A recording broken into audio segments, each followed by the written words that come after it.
for the third episode of our Halloween special. We are going to discuss some of our horror movie recommendations for Halloween. I'm going to start with a guilty pleasure of mine. This isn't really considered as a good movie, but nevertheless, I enjoyed it. It's I Know What You Did Last Summer. This has it all. It's a slasher, it has horny teenagers, it has a mystery, murder mystery. So this movie, I enjoyed it a lot as a kid. If you want some brainless fun, just watch it. From another classic, let's head on to another classic.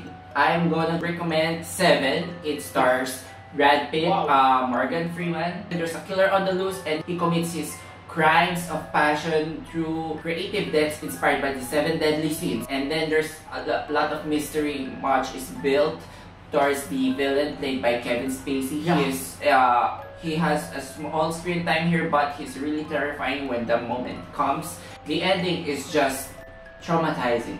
And it generated a meme. What's in the box? What's in the box, Kevin? Okay. My next pick is gonna be the Blair Witch Project. This popularized the found footage genre. Honestly, when I first saw this movie, Kevin, I thought everything was real. That's what really got me in this movie. I was so scared because I thought I was seeing true to life stuff, but I'm kind of glad that it's not, because it's truly terrifying stuff. It's hard to pull off that genre, right? Yeah. So yeah. Okay, moving on, I have, this is an interesting one. It's called Cabin in the Woods. Oh yeah. It starts as a campy film. You know, you have the stereotypical group of friends. We have the jock, we have the nerd, we have the last girl, the slutty girl. This is just the surface of the Cabin in the Woods film, and the meat of that film happens under the ground, so yeah.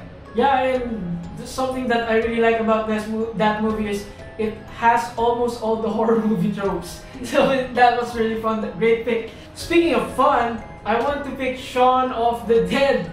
This is more of a comedy than a horror, but it's all about zombies. This movie is so funny. It's part of the Cornetto trilogy. If you're familiar with the Cornetto trilogy, Shaun of the Dead, Hot Fuzz, and something about the end of the world. Anyway, the Cornetto trilogy is my favorite. Why is it called Cornetto trilogy? Because inside those movies, there's always an cornetto, an ice cream. Okay. Shaun of the Dead has red. Okay. Hot Fuzz has blue because Hot Fuzz is action, and the end of the world stuff is green because it's sci-fi. And Simon Pegg's character is eating those. Yeah. They're eating those ice cream. I think that's they have different directors. No, same director, different genres. Horror, sci-fi, and action, but they're all comedy. Well, that's a nice Easter egg. But Shaun of the Dead is my favorite of all of them. It's an absolutely funny movie. And just watch it and watch all of this go over. I agree. Simon Pegg is an effortless comedian. Yep.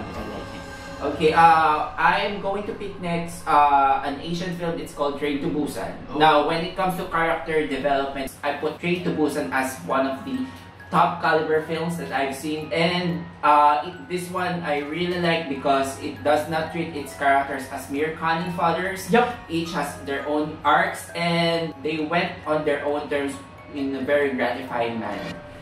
It also has this really awesome character, the one, that guy, that muscle guy. You're gonna see more of him because he's on the Eternals now. Oh really? Yes. Okay, so my next pick is going to be It Follows. Okay, this is more of a hidden gem. The story is practically, there's this entity that's following a certain person to kill them, but the only way to pass this curse is for you to have sex with someone. What? So yeah, this is a really interesting movie. There's no jump scares on it. The concept is really good. I suggest you watch it. It's a really good film. So, okay, that's weird. That's a really weird, but it's great. My next recommendation is actually, I recommend these two films for a double feature. It's a Jordan Peele double feature of Us and Get Out. Those two are just companion films that they have different stories, but Jordan Peele he's a comedian, and he does a really good way on injecting social commentary on his films. And in Us, we have about the social class, the haves and have-nots. Then On the Get Out, we have racial discrimination. And if you want a horror that's something insightful, that says a lot about our society today, I really recommend those two films. Okay, so now for my pick, I'm going to pick another under the radar movie. It's The Babadook. The Babadook is the story of this mother and her child. It really works more of a drama. There's so much happening beneath the surface of this movie, and it's really truly terrifying once you really sunk your teeth into it. Goksung or The Wailing. This is a Korean movie. That I don't know, but go ahead. Oh man, you should go see this. This is absolutely insane. This is a story of there's some sort of a community, but there's this stranger who settled in there, and then terrifying stuff started to happen within the community. This is more of a thriller with some supernatural aspects to it. That's really great. The mystery elements of this movie is really awesome. I was so scared in this movie. I know a lot of people have seen this film. It's called A Quiet Place. Oh, and I think this is the very first film where 90% of the film, it's just silence. And it shows a lot of restraint from first-time director John Krasinski. I like when horror films go above beyond that. And this is a family. It's about survival, the ties that bond them together, the strength of our parents love for his child. It's really fun how you see John Krasinski go from The Office to directing this movie. It's really awesome if you think about it. I know that you don't like this movie very much, but I absolutely adored it. It's Hereditary by Ari Aster. I'm still angry that Toni Collette did not get the Oscar for that movie. I am mixed with regards to that movie, but I am definitely disappointed that Toni Collette didn't get her nomination. Because, not even a nomination. Come on. She brought that film. I mean, the whole terror is just reflected into her face. Even the whole supporting cast is great, but Toni Collette, come on. Yeah. You're one of the biggest snubs in Oscar history. Of course. And Hereditary, for the past, I think for the past 3 years, this is the scariest movie that I've seen. So if you still haven't seen it and you think you have the stomach for it, go watch this movie. My last recommendation, this is actually a all-time classic Filipino film. You're gonna mix it up. Yeah. Okay. So I think you know this film. Not necessarily the best horror film, but I'm just gonna throw away Feng Shui, directed by Chito Ronyo. Is that Chris Aquino? Yes. I think this is a guilty pleasure for most of us, and this is really my first initiation to the Bagua. Like this film really had an impact for me. Upon seeing this film, I don't wanna look at that Bagua. I think they had a decrease in the sales of the Bagua. Really? I remembered watching that movie, and the same way as you, I was so scared to look at a Bagua. I mean, those small mirrors, man. I can't believe that's gonna scare the shit out of me. Okay, so for my last pick, I'm also going with a classic.